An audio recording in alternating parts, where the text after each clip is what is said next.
اعوذ باللہ من الشیطان الرجیم بسم اللہ الرحمن الرحیم یا بنی اسرائیل اذکروا نعمتی التي انعمت علیکم واوفوا بعہدی اوف بعہدکم وإياي فارهبون وآمنوا بما أنزلت مصدقا لما معكم ولا تكونوا أول كافر به ولا تشتروا بآياتي ثمنا قليلا وإياي فاتقون ولا تلبسوا الحق بالباطل وتكتموا الحق وأنتم تعلمون وأقيموا الصلاة وآتوا الزكاة واركعوا مع الراكعين أتأمرون الناس بالبر وتنسون أنفسكم وأنتم تتلون الكتاب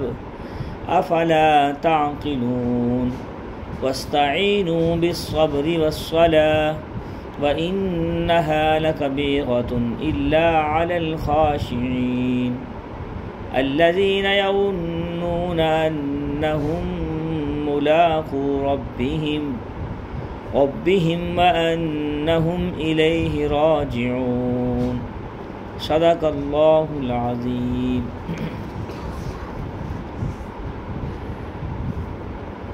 ما قبل میں جو 5 رکوع ہم نے درس دیے ہیں تلاوت کر کے، اس میں اللہ تعالیٰ نے عمومی خطاب تھا تمام انسانوں کو. اس میں منافقین کا ذکر بھی ہے، کفار کا ذکر بھی ہے، مشرکین کا. اب یہاں سے بالخصوص 14ویں رکوع تک بنی اسرائیل اور یہودیوں کا، عیسائیوں کا اور مشرکین کا اللہ پاک یہاں سے ذکر فرما رہے ہیں. بالخصوص ان کو ذکر فرمائیں گے. یا بنی اسرائیل، اسرائیل کسے کہتے ہیں؟ اسر کہتے ہیں، اسیر بھی اسے کہتے ہیں. یہ اسیر سے نکلا ہے کہ اس کا معنی ہوتا ہے غلام، بندہ. ایل کا معنی ہوتا ہے اللہ. یہ اصل میں مفسرین نے لکھا ہے حضرت یعقوب علیہ السلام کا لقب تھا اسرائیل، اللہ کا بندہ.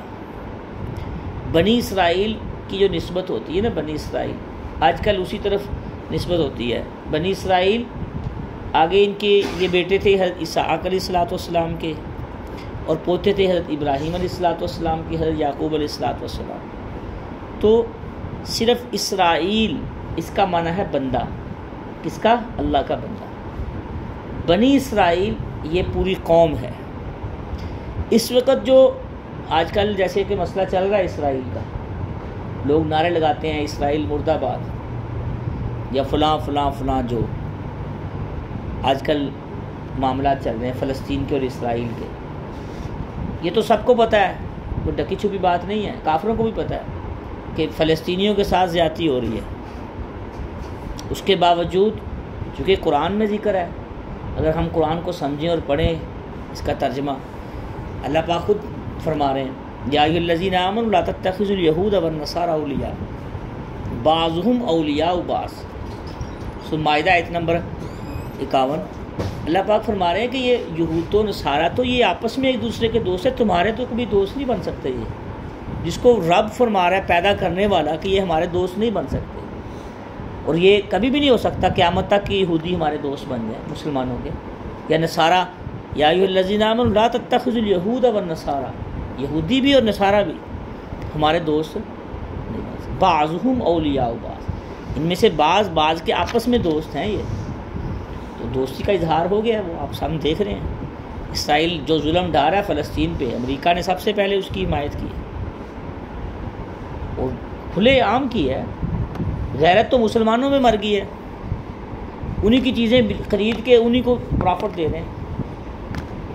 جب ہم کہتے ہیں بھائی ان سے بائیکاٹ کریں، اگر ہم وہاں جا کے تلوار سے جہاد نہیں کر سکتے، جنگ نہیں کر سکتے، کوئی ایٹم بم ہمارے پاس نہیں، ملک میں تو ہے، ہمارے ہاتھ میں کچھ بھی نہیں ہے، عوام ہیں ہم، تو کم از کم اتنا تو کر سکتے ہیں. ان کی چیزوں کی اتنی غیرت تو انسان میں ہونی چاہیے کہ ان کے پروفٹ اینڈ لاس میں تو ان کی تجارت اور معیشت کو تو ہم کمزور کر سکتے ہیں.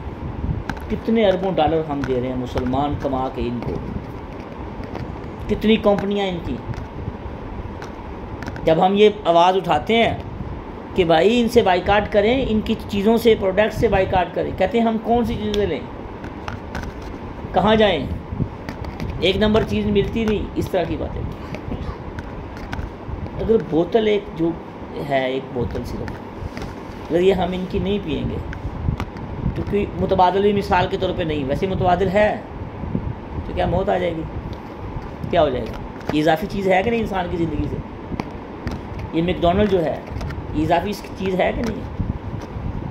میرے دوستو, جب تک مسلمانوں میں اکثر کہتا ہوں درس کے اندر, امت کی تباہی کی دو چیزیں ہیں, ایک قرآن سے دوری, نمبر 2 آپس کا اختلاف.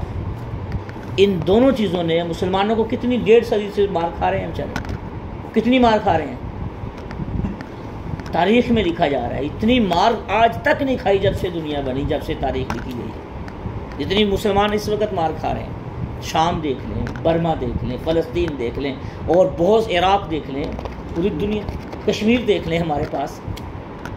اس کی وجہ کیا ہے؟ ہمارے اندر کے ضمیر مر چکے ہیں, ہم مردہ حالت میں جی رہے ہیں, سانس لے رہے ہیں, مردہ حالت میں ہم اٹھ بیٹھ رہے ہیں. ہمیں بس جانوروں کی طرح اپنے آپ کو دیکھنا ہے, اپنے بیوی بچوں کو دیکھنا ہے, ان کو پالنا ہے بس.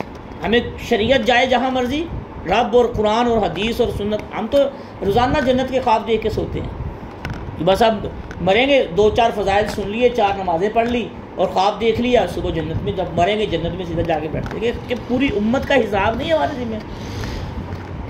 یاد رکھیں, جب تک ایک مظلوم جنت کا دروازہ نہیں نا جائے گا, تو ہم جیسے یہ ہم ظلم میں برابر کے شریک ہیں ان کے, چاہے معیشت میں ہو, تجارت میں ہو, یا کسی بھی معاملے میں. تو میرے دوستو, اپنے حلق سے ان کی چیزیں اتارنے سے پہلے سوچ لیں. میں صرف انہی کے ساتھ بغاوت نہیں کر رہا, میں محمد عربی صلی اللہ علیہ وسلم سے بغاوت کر رہا ہوں. نبی کے سکے نہیں بنے, نبی صلی اللہ علیہ وسلم سے آج تک بغاوت چلتی آ رہی ہے. نبی کی امتیوں کو ذبح کر دیا ہے, نہیں کیا, ہر عمر کے بچوں کو, عورتوں کو. اصل مسئلہ پتہ کیا ہے؟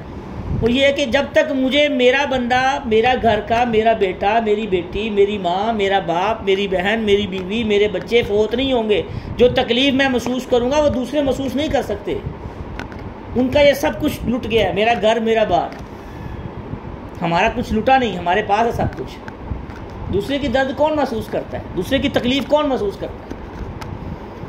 ان سے پوچھیں یا دیکھ لیں, ان سے سوچ لیں 2 منٹ کے لیے کہ یہ میری بہن کے, میری بیٹی کے سر سے دوپٹہ بلا وجہ چھینا گیا ہے, اتارا گیا ہے. اگر میری بیٹی کے ساتھ, میری بہن کے ساتھ, میری ماں کے ساتھ ایسا ہو کہ بلا وجہ اس کے سر سے دوپٹہ جائے, تو ہم پوری دنیا کو جلانے کے لیے تیار نہیں ہو جائیں گے. لیکن وہ سب کچھ ان کے ساتھ ہو رہا ہے, ہم 2 لفظ لکھنے کے لیے, بولنے کے لیے, ٹچ سے مس ہونے کے لیے تیار نہیں ہیں. کب ہوں گے؟ کب ہوں گے؟ زندگی تو ایک دفعہ ملنی ہے. بعد والوں کی بعد والے جانے, وہ کیسی ہیں, ان کے اعمال کیا ہے, ان کا ہمارا ذمہ نہیں ہے. ہم سے تو ہمارے اعمال کی پوچھ گچھ ہوگی بھائی. تو خدا کے لیے میں ایک درخواست کرتا ہوں, اگر آپ وہاں نہیں جا سکتے, وہ جا بھی نہیں سکتے, تو کم از کم جو ہمارے گھروں میں ان کی پروڈکٹ پڑی ہوئی ہیں, ان کا باقاعدہ جو ایک پلان ہے پورا, جو ان کی چیزیں پڑی ہیں, خدا کے لیے ان سے تو بائیکاٹ کر لیں آپ. محمد عربی صلی اللہ علیہ وسلم کی محبت کو دیکھ لیں, پھر دیکھیں معاشرہ سدھرتا ہے کہ نہیں سدھرتا. ان یہودوں کو, نصارہ کو کس چیز سے پیار ہے؟ ان کو دین سے تھوڑی پیار ہے. دین کی کون سی بات پہ عمل کر رہے ہیں؟ اپنے دین پہ بھی نہیں چل رہے. چل رہے ہیں تو مجھے دکھا دیں. شراب یہ پیتے ہیں کھلے, زناکاری جتنی ان میں ہے کسی میں بھی نہیں. وہ اپنے دین پہ بھی نہیں چل رہے. محمد عربی صلی اللہ علیہ وسلم تو دین کا بڑی دور کی بات ہے بھائیو. جب ایک بندہ اتنا بڑا باغی بن جائے, اتنا بڑا ناسور ہو جائے کہ اس کو مسلمانوں کی پہچان تو کیا, وہ مسلمان کا نام سننا پسند نہیں کرتا, غلامی میں رکھ کے مسلمانوں کو ذلیل کر رہا ہے. تو کم از کم انسان کا جتنا, جس کی جہاں تک جتنی پہنچ ہے اتنا تو کر سکتا ہے کہ نہیں کر سکتا؟ کم از کم اتنا تو کریں ہم. تو یہ نعرے لگانے سے کچھ نہیں ہوتا. اسرائیل مرد آباد اور فلاں مرد آباد اور فلاں زندہ آباد. قومیں جو بنتی ہیں نا وہ اس کے لیے جانیں دینی پڑتی ہیں، چاہے نفس کی قربانی ہو، چاہے قلم کی قربانی ہو، چاہے تلوار کی ہو، چاہے جان کی ہو، چاہے مال کی ہو، اس کے لیے کچھ کرنا پڑتا ہے. اس کے لیے صرف زبان ایک ٹانگ کی دو ٹانگ کی چلانے سے کچھ بھی نہیں ہوتا. اگر اس سے ہوتا تو پوری دنیا میں مسلمانوں کی حکومت ہوتی. تو جتنی اس وقت مسلمان مار کھا رہے ہیں تاریخ میں کبھی بھی نہیں کھائی چاہیے. 1.5 صدی ہو گئی ہے. اللہ تعالیٰ ہمیں اس کی فکر نصیب فرمائے، اپنے گھر کے ساتھ، اپنے بچوں اور بیوی کے ساتھ پوری امت کی فکر نصیب فرمائے. ہم تو ہمارے فرقے ہی ختم نہیں ہو رہے آپس میں، یہ پتہ نہیں کب ختم ہوں گے. ایسی لعنت ہے اس کے اندر. وہ کہتا نہیں کہ ڈیوائڈ اینڈ رول، ان کو تقسیم کرو، ان کے اوپر حکومتیں کرو. ہر گھر میں جناب 4 5 فرقے گھسے ہوئے ہیں، ایک دوسرے کو کافر سمجھتا ہے. اسی اولا غیر اولا کے چکر میں ہی ساری زندگی گزار دی ہے ہم نے تو، دیکھتے ہوئے سنتے ہوئے. اوئے ہوئے ہوئے. جب آپس کے اختلاف ختم نہیں ہوں گے تو کافروں کو کیسے پہچانیں گے، دشمن کو کیسے پہچانیں گے؟ جب ایک بندے کے گھر کی لڑائی ختم نہ ہو، گھر کے معاملات ٹھیک نہ ہو، تو رشتہ داروں کو، باقی چیزوں کارب کو، اپنے شریکوں کو کیسے پہچانیں؟ یہودیوں نے ہمیں گھر بیٹھے ذبح کر دیا ہے. ایسے گندے جراثیم ہمارے دماغوں میں، ذہنوں میں بھر دی ہیں، اس کے لیے صدیاں لگیں گی محنتیں کرنے کے لیے، صدیاں لگیں گی اس کے لیے خون پسینہ کرنے کے لیے. تو بھائی جو علل اعلان مسلمانوں کے مقابلے میں اتر آئے تو اس کے لیے تو دین سے بھی پوچھ ہوگی، پھر ہماری پوچھ ہوگی کہ ہم اس کے مقابلے میں ہم نے کیا کیا، ہم نے کہاں تک کوشش کی ہے. تو ہم تو علماء بھی آواز بلند کر سکتے ہیں، جتنا جو اللہ نے سمجھ دی ہے اتنی زبان بتا سکتے ہیں، اتنا قلم چلا سکتے ہیں، اتنا جو اللہ نے جتنے وسائل دیے اتنا کام کر سکتے ہیں. تو آپ کو بھی جتنے اللہ نے جو وسائل دیے ہیں اس میں حصہ لیں.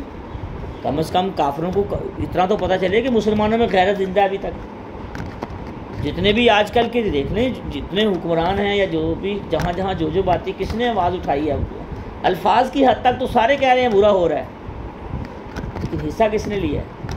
جن کے سر پہ پڑی وہی لے رہے ہیں بس. اللہ تعالیٰ ہمیں جس کی جہاں جتنی پہنچ اور طاقت ہے اتنا حصہ لینے کی توفیق عطا فرمائے. تو ایسے نہیں کہنا چاہیے اسرائیل مرد آباد اور فلاں مرد آباد. کیا مطلب؟ بنی اسرائیل یہ پوری قوم ہے، یہ پوری قوم ہے. لیکن ایک مسئلہ میں یہاں بتا دوں، یہاں پہ اسرائیل سے مراد یعقوب علیہ السلام نہیں ہوتے. اگر کسی نے کہہ بھی دیا تو اس سے مراد وہ قوم ہے جو اس وقت ظلم ڈال رہی ہے. اسرائیل ملک مراد ہے. نیت پہ ڈیپینڈ کرتا ہے، یہ بھی بات یاد رکھیں. بعض لوگ پتہ کیا کرتے ہیں، علماء کی بہت سی ریکارڈنگیں اٹھا کے ایک درمیان سے کلپ اٹھا کے جی اس فلاں عالم نے فلاں بات کر دی ہے، نہ اس کا آگا دیکھتے ہیں نہ پیچھا دیکھتے ہیں، درمیان میں ایک بات کر دیتے ہیں. تو اس لیے ان چیزوں کا پرہیز بھی کرنا چاہیے انسان کو. دو چیزیں چل رہی ہیں شروع سے، دین کے حمایت کرنے والے، جانی مالی محبتاً ہر جو جس کی جتنا جس کی پہنچ، اور مخالفین، یہ شروع سے چلتی آ رہی ہیں. دیکھو رحمان کی لڑی چلتی آ رہی ہے، شیطان کی لڑی. اللہ تعالیٰ ہمیں رحمان کی لڑی میں شامل فرمائے. یا بنی اسرائیل اذکروا نعمتی، اللہ پاک فرما رہے ہیں کہ میں بنی اسرائیل تم یاد کرو میری نعمتوں کو جو میں نے تم پہ انعامات کیے. من و سلوہ دیا تمہیں فرعون سے تم غلامی کر رہے تھے، فرعون کی اس سے نجات دلوائی. تمہارے اوپر اتنے عذابات تھے، اتنی چیزیں تھیں وہ، پھر میں نے تمہیں تورات دی، انجیل اور تورات دی، اور اس کے ساتھ انبیاء دیے، اور کتنے نبی دیے، کتنی نعمتیں میں نے کی. تم یاد کرو. اللہ کے نبی صلی اللہ علیہ وسلم کے دور میں نازل ہوا نا قرآن پاک، اللہ کے نبی پہ نازل ہوا نا. جیسے ان سے پیچھے جتنی نعمتیں تھیں بنی اسرائیل پہ، ان کو یاد کرنے کی چیز ہے. یاد کرو تم میری نعمتوں کو جو میں نے کیے، اور تم سے جو میں نے عہد لیا تھا نا، عہد الستو کے بعد کہ میں ایک نبی بھیجوں گا، تم نے اس کے اوپر ایمان لے کے آنا ہے. تو وہ وعدہ بھی تم پورا کرو. جو میں نے تمہارے ساتھ وعدہ کیا تھا انعامات کا، میں نے تو پورا کر دیا سہولتوں کا، چیزوں کا. تم وہ وعدہ تم پورا کرو، اپنے وعدے کو جو تم نے اللہ تعالیٰ کے ساتھ کیا تھا، میرے ساتھ کیا. اللہ پاک فرما رہے ہیں اور میں وعدہ پورا کیا میں نے تمہارے ساتھ جو میں نے کیا تھا. سب سے بڑی نعمت عظمیٰ رسول اللہ صلی اللہ علیہ وسلم کی صورت میں جو میں نے بھیجی ہے، ان کے اوپر ایمان لے کے، اسلام لے کے. وَإِيَّايَ فَارْهَبُونَ، اور مجھے سے ڈرو کیونکہ میں ہی معبود ہوں، میں ہی رب ہوں ساری کائنات کے. اللہ پاک ہی مالک اور خالق اور رازق ہیں. اس لیے انسان کو اسباب اختیار کرنے کے بعد بھی اپنے اسباب کو پس پشت کر کے فرنٹ پہ اللہ تعالیٰ کو رکھنا چاہیے. بہت سے لوگ اسباب اختیار کر لیتے ہیں، درمیان میں سے رب کو بھول جاتے ہیں، پھر اسباب ہونے کے باوجود بھی کچھ نہیں ہوتا. سب کچھ ہوتا ہے لیکن کام نہیں ہو رہا. وجہ اس کی یہ ہے کہ اسباب پہ ہی توکل رکھا ہوا ہے، اسباب پہ ہی نظر رکھی ہوئی ہے. جس نے اسباب مہیا کیے ہیں پیچھے جو ذات اس کو نکال دیا، اس کو یاد ہی نہیں کیا. نکالنے کا مطلب یہ ہے کہ اس کو یاد ہی نہیں کیا، شامل ہی نہیں کیا. تو بھائی جتنے مرضی اسباب اختیار کر لیں، وسائل جتنے مرضی ہوں، جب تک اللہ تعالیٰ کی ذات کو درمیان میں شامل حال نہیں رکھیں گے شروع میں بھی، تو اس وقت تک وہ اسباب اور وسائل کام نہیں آئیں گے. آگے اللہ پاک فرما رہے ہیں وَآمِنُوا بِمَا أَنزَلْتُ مُصَدِّقًا لِمَا مَعَكُمْ، اور ایمان لاؤ جو میں نے نازل کیا تمہارے اوپر اس چیز کو جو یہ تصدیق کرنے والی ہے، یعنی اس قرآن پہ تم ایمان لاؤ سادے لفظوں میں، اور جو یہ تصدیق کر رہا ہے تمہاری کتابوں کی بھی. قرآن نے تصدیق نہیں کی ان کی کتابوں کی. قرآن مائدہ کھول کے دیکھیں اِنَّا أَنزَلْنَا التَّوْرَاةَ فِيهَا هُدًى وَنُورٌ، یہ تورات ہدایت اور اس میں ساری کی ساری رہنمائی ہے. سورۃ مائدہ آیت نمبر 44. اور اللہ پاک 46 میں فرما رہے ہیں وَآتَيْنَاهُ الْإِنْجِيلَ فِيهِ هُدًى وَنُورٌ، یہ انجیل میں بھی ہدایت ہے. تو یہ قرآن ایسا ہے، یہ تورات، انجیل، زبور، صحف ابراہیم، جتنی آسمانی کتابیں ہیں سب کی تصدیق کرتا ہے. تو اللہ پاک فرما رہے ہیں کہ تم ایمان لاؤ اس کتاب پر جو تمہاری کتابوں کی بھی تصدیق کر رہی ہے، ان کے حق ہونے کی. لیکن جو جتنی جیسی اللہ تعالیٰ نے نازل کی ہیں وہ، بعد میں جو تحریف کی ہے اس کے نہیں. وَلَا تَكُونُوا أَوَّلَ كَافِرٍ بِهِ، سب سے پہلے تم انکار کرنے والا نہ بن جاؤ. اصل میں ان میں یہود کے بڑے بڑے عالم تھے، یہودی، اور نصارہ میں عیسائیوں میں بڑے بڑے علماء تھے. جب قرآن نازل ہوا تو عوام ساری علماء کے پاس پہنچی بھی، جو نبی صلی اللہ علیہ وسلم کے مسلمانوں کے نبی آئے تشریف لائے ہیں تو ان کے اوپر قرآن نازل ہوا ہے، تو اب ہمیں بتائیں ہم کیا کریں. تو سب سے پہلے جو صاحب علم تھے وہاں یہود کے علماء تھے یا یہود کے جو جاننے والے تھے، انہوں نے انکار کیا. وَلَا تَكُونُوا أَوَّلَ كَافِرٍ بِهِ، سب سے پہلے تم نے انکار کیا. لوگ بھی پیچھے لگ گئے. اور کیا کیا؟ وَلَا تَشْتَرُوا بِآيَاتِي ثَمَنًا قَلِيلًا، انہوں نے چند ٹکوں کی خاطر، تھوڑی سی حکومت کی خاطر، جن کی چدراہٹ تھی، ڈیرے میں تھے جو سردار تھے، انہوں نے اپنی سرداری کی خاطر کہ ہماری سرداری اگر یہ حصے ختم ہو جائے گی، ہم محمد عربی صلی اللہ علیہ وسلم کی غلامی قبول کرنی پڑے گی، ان کی اطاعت میں اور دین کی اطاعت میں آنا پڑے گا، شراب چھوڑنی پڑے گی، زنا چھوڑنا پڑے گا، اپنی خواہشات چھوڑنی پڑیں گی، جو دین کہے گا اس پہ چلنا پڑے گا. تو اپنی خواہشات کے بدلے یہ معمولی سی تھوڑی سی اس کے بدلے انہوں نے کیا کر دیا؟ قرآن کو چھوڑ دیا. وَلَا تَشْتَرُوا بِآيَاتِي، اللہ کی آیات کو چھوڑ. ان کا جو سودا تھا نا یہ اتنا سا تھا، سرداری بھی محدود تھی. آج کل کیا کر رہے ہیں لوگ اس سے؟ وَلَا تَشْتَرُوا بِآيَاتِي ثَمَنًا قَلِيلًا، تھوڑی سی منفعت کی خاطر دین کو چھوڑ کے بیٹھے ہیں، تھوڑے سے نفع کی خاطر چھوڑ کے بیٹھے ہیں دین کو. دنیا کا نفع کہاں تک ہے؟ وہ کب تک ہے؟ بالکل قلیل نہیں ہے. سمجھنے قلیل ہے کہ نہیں؟ دنیا کمانا آسان ہے، اس کو اپنی زندگی میں استعمال کرنا یہ اصل اللہ کی طرف سے ہی ہوتا ہے. بہت سے لوگ ہزاروں لاکھوں کروڑوں روپیہ کما جاتے ہیں لیکن استعمال کرنا نصیب میں نہیں ہوتا. یہ تو نصیب میں تو اس کی ہوگا نا جس نے صحیح حلال کا کمایا ہوگا، اس کی منفعت تو اس کو حاصل ہوگی. ایک ہوتا ہے نصیب میں ہونا، ایک ہے اس کی منفعت کا ملنا. اس کی منفعت یہ ہے کہ انسان کو قلبی سکون ہو، اولاد فرما بردار ہو، پیسے کا پھر فائدہ ہوتا ہے. اس کا نفع اسے کہتے ہیں. نفع کیا؟ گھر میں سکون، دل میں سکون ہے، اور سکون آتا ہے اللہ کی اطاعت سے، حلال سے. حرام سے سکون کبھی آیا ہی نہیں. حرام تو ایسے جیسے جتنا مرضی کھا لو، پورا پڑتی نہیں انسان کے. اور اسی طریقے سے جو لوگ قرآن کے بدلے میں بہت سی چیزوں کو سامنے رکھ کے بیٹھے ہیں، معاملات کو دیکھ لیں، معاشرت کو دیکھ لیں. بہت سے لوگ قرآن کے بدلے میں یہ جو تعویذ لکھ کے دیتے ہیں، اس کے بدلے میں پیسے لیتے ہیں، مانگتے ہیں، طے کرتے ہیں. یہ ٹھیک نہیں ہے. اور کچھ احادیث درمیان میں لے آتے ہیں، جی فلاں حدیث میں آیا، فلاں حدیث میں آیا، اللہ کے نبی کے دور میں یہ ہوا. تو قرآن کے بدلے میں ثمن قلیل کا مطالبہ کر لیتے ہیں. یہ حرام ہے، نجائز ہے. یہاں ایک اور بات میں سمجھ لیں. ایک ہوتا ہے جیسے امام صاحب نماز پڑھاتے ہیں یا قرآن پڑھاتے ہیں یا درس و تدریس دیتے ہیں، اس میں ہدیہ لینا یہ قرآن کے بدلے میں یا نماز کے بدلے میں نہیں ہوتا. یہ جو حضرت عمر رضی اللہ تعالیٰ عنہ کے دور میں شروع ہو گئے تھے، جیسے یہ ہوتا ہے وقت کے بدلے میں. جو انسان وقت دے رہا ہے نا اپنا سب کچھ چھوڑ کے.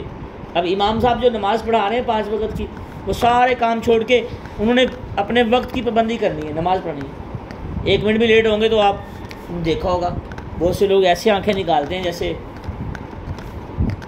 امام صاحب، جیسے میں کیا کہوں، جیسے ایک بھینس جو ہے وہ اپنے کسائی کو آنکھیں نکال رہی ہوتی ہے، ایسے آنکھیں نکال کے دیکھتے ہیں امام صاحب کو جیسے اس نے بیچارے نے کوئی زنا کر لیا ہے یا کوئی بڑا جرم کر لیا اس نے، اور 2 منٹ لیٹ ہو جائے. ہوتا ہے کہ نہیں ہوتا؟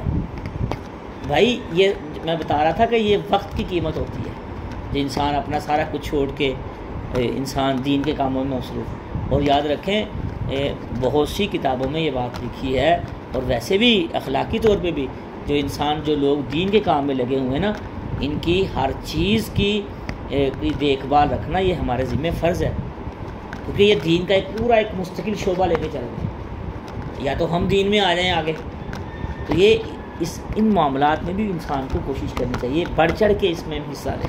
کوئی بھی دین کا کام ہو رہا ہے تو اس پہ انسان کو کیا کرے، بڑھ چڑھ کے حصہ لے. ولا تلبسوا الحق بالباطل، یہ حق کو غلط ملت کرتے تھے. جو مرضی کی بات مل گئی اس پہ عمل کر لیا، جو مرضی کی نہیں ملی اس پہ خواہش کے مطابق نہیں ہے اس پہ اس کو چھوڑ دیا. تو حق اور باطل کو یہ غلط ملت کرتے تھے. حق اور باطل کو کیا کرتے تھے؟ وانتم تعلمون، باوجود جاننے کے. یہ صرف کافروں کا کام ہی نہیں تھا کہ حق کو اور باطل کو غلط ملت کرنا. مسلمان بھی اس میں بہت سے شریک ہیں. کیسے؟ انسان بہت سے وقتوں میں انسان جانتا ہے کہ یہ مظلوم ہے، یہ ظالم ہے، اس کے باوجود چشم پوشی کر جاتا ہے، صحیح فیصلہ ہی نہیں کرتا. اس سے اگر میں نے صحیح فیصلہ کر دیا اس سے میرے تعلقات خراب ہو جائیں، اس سے میرا لین دین خراب ہو جائے گا، اس سے میرا کاروبار خراب ہو جائے گا، اس سے میری بیوی بچے ناراض ہو جائیں گے، خاموشی اختیار کر لیتا ہے. تو یہ بھی حق کو باطل کے ساتھ غلط مت کر رہا ہے. تو بہت ساری جگہوں پہ انسان کو پتہ ہے یہاں چوری ہو رہی ہے، یہاں جھوٹ بولا جا رہا ہے، یہاں فراڈ ہو رہا ہے، یہاں دھوکہ ہو رہا ہے. اس دور میں اس آیت کا مطلب یہ ہے کہ حق کو باطل کے ساتھ غلط ملت کرنا جاننے کے باوجود یہ بہت غلط بات ہے.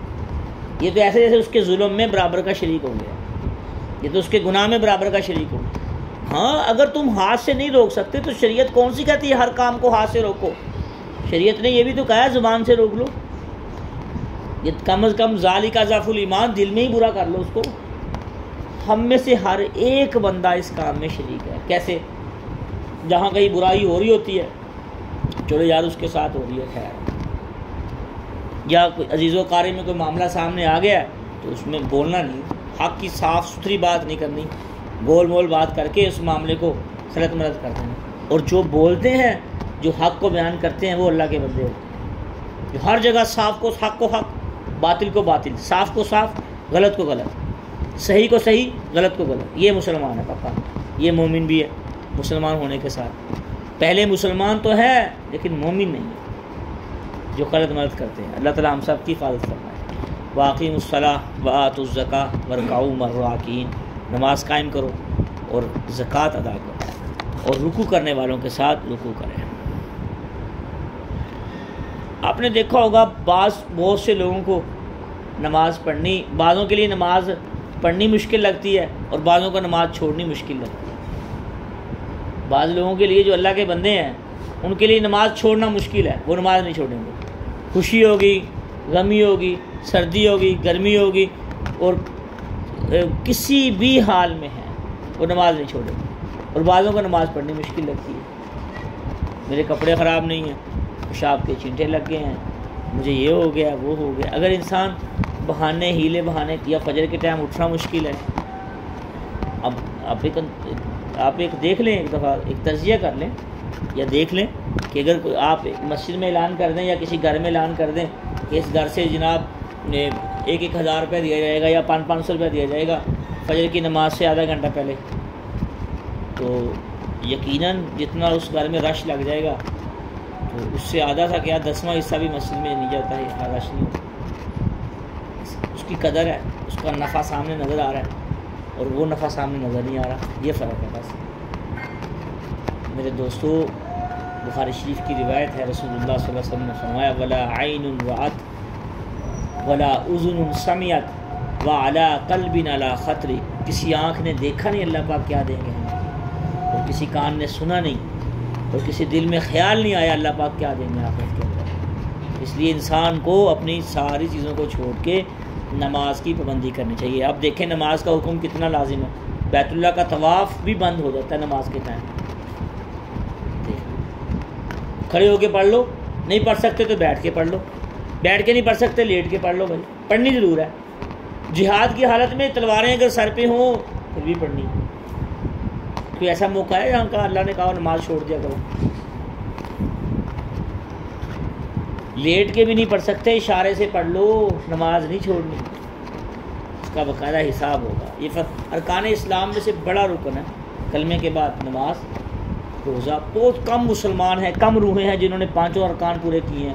کلمہ پڑھ لیا، مطلب سمجھ لیا، نماز، روزہ بھی رکھتا ہے، جو حج بھی ادا کر لیا زندگی میں، زکوٰۃ بھی دیتا ہے، یہ پکا مسلمان ہے جو 5 رکن کرتا ہے صحیح ایمانداری کے ساتھ۔ بہت سے لوگ ان میں سے حج فرض ہونے کے باوجود حج نہیں کرتے، پکے مسلمان یہ نہیں ہوتے۔ او یحودانی او ینصرانی کے الفاظ، چاہے یہودیوں کے مرو چاہے عیسائیوں کے مرو، ہمیں کوئی پرواہ نہیں اس بندے کی جس پہ حج فرض ہو جائے وہ حج نہ کرے۔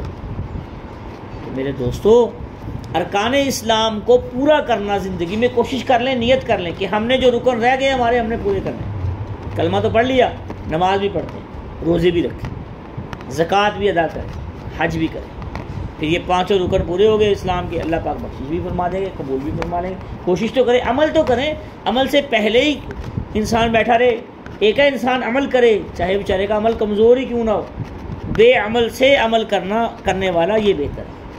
ایک بندہ کچھ کرے ہی نہ تو اس سے بہتر یہ جو کچھ کرے، یہ بہتر ہے اس سے۔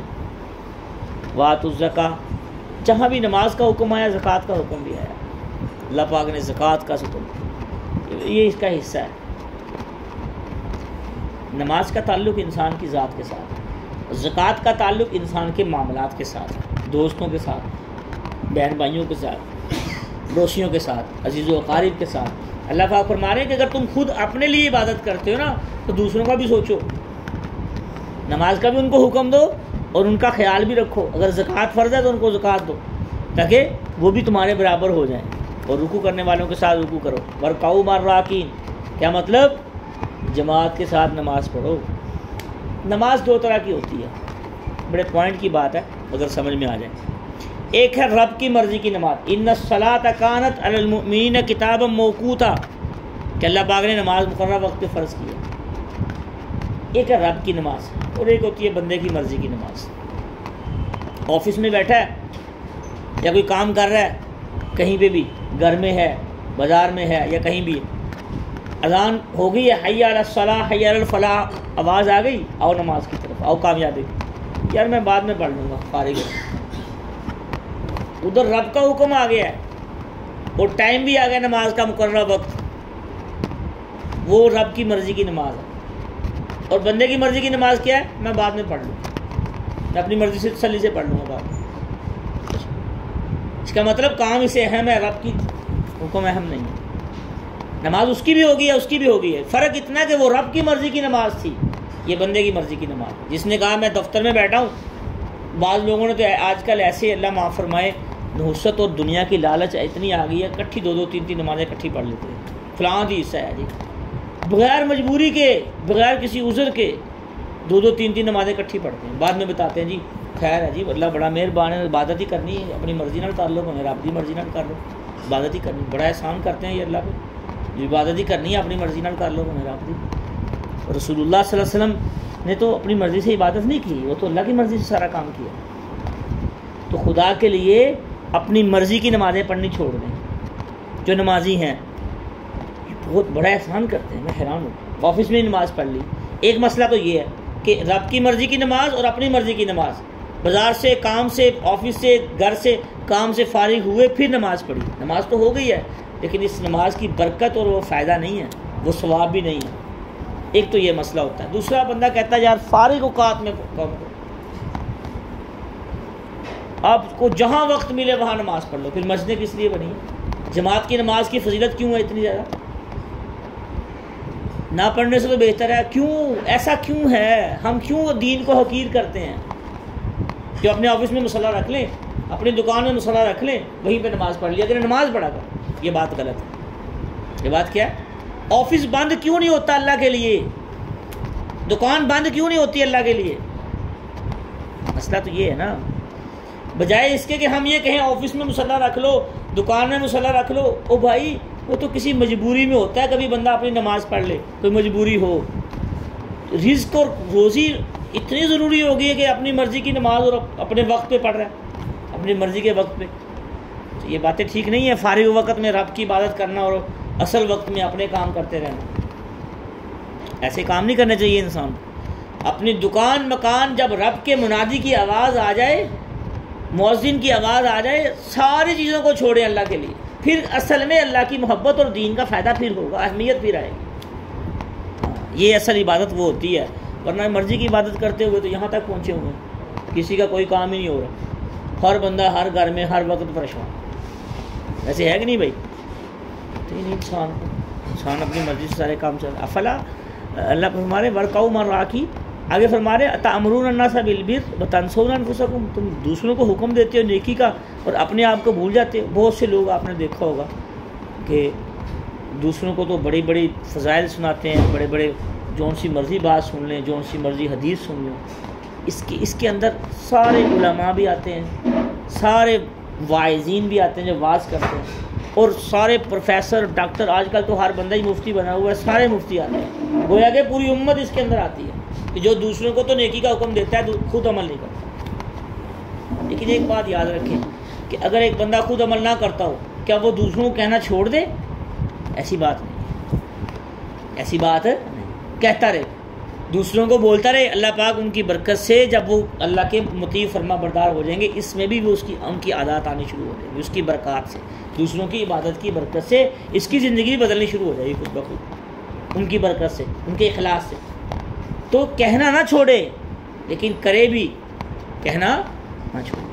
دعوت و تبلیغ، نیک کام، اچھا کام کہنا نہ چھوڑے، کہتا رہے، لیکن خود بھی کرتا رہے ساتھ ساتھ. جو بندہ کہتا رہتا ہے نا، ویسے اس میں عمل کی آ جاتا ہے، اس میں عمل میں اس کی زندگی بن جاتی ہے. چونکہ کہنے والا سب سے پہلے وہ اپنے آپ کو مخاطب کرتا ہے، پھر وہ دوسروں سے مخاطب ہوتا ہے. اللہ تعالی ہمیں عمل کرنے کی توفیق عطا فرمائے. افلا تعقلون. تم عقل نہیں رکھتے؟ ان ساری چیزوں کو دیکھتے نہیں ہو؟ واستعینوا بالصبر والصلاۃ. اور اللہ سے صبر اور نماز کے ساتھ. جب بھی کوئی مصیبت آ جائے، کوئی پریشانی آ جائے، تو انسان کو صبر کرنا چاہیے اور نماز کی طرف متوجہ. نماز لمبی کر دے، نمازیں زیادہ پڑھنی شروع کر دیں. دیکھیں وہ مصیبت اور پریشانی کیسے اللہ کے حکم سے ختم ہو جاتی ہے. اور یہ باری ہوتی ہے نماز، یہ تو بہت باری ہوتی ہے نماز کافروں اور منافقین پہ یا کچے مسلمانوں پہ. الا علی الخاشعین. مگر وہ جو اللہ سے ڈرنے والے ہیں ان کے اوپر نماز باری نہیں ہوتی. وہ جہاز اور ٹرین میں بھی نماز پڑھ لیتے ہیں، وہ سفر اور حضر میں بھی نماز پڑھ لیتے ہیں، وہ خوشی اور غمی میں بھی نماز کو نہیں چھوڑتے. یہ باری تو نماز ان لوگوں پہ ہے جو شیطان کے بھائی ہیں بیچارے، جو اپنی مرضی سے زندگی گزار رہے ہیں، اور منافقین پہ باری ہے. الذین یظنون انہم ملاقو ربہم. اور وہ لوگ، ان پہ بھی باری نہیں ہے جو ان کو پتہ ہے کہ ہم نے ایک دن اللہ سے سامنے پیش ہونا ہے، ایک اللہ سے ملاقات کرنی ہے اور اسی کی طرف لوٹنا ہے. اللہ تعالیٰ ان تمام باتوں پہ عمل کرنے کی اور زندگی اپنی اللہ تعالیٰ کی فرما برداری میں، رسول اللہ صلی اللہ علیہ وسلم کی اطاعت میں اور سنت کے مطابق گزارنے کی توفیق عطا فرمائے. وآخر دعوانا الحمدللہ رب العالمین.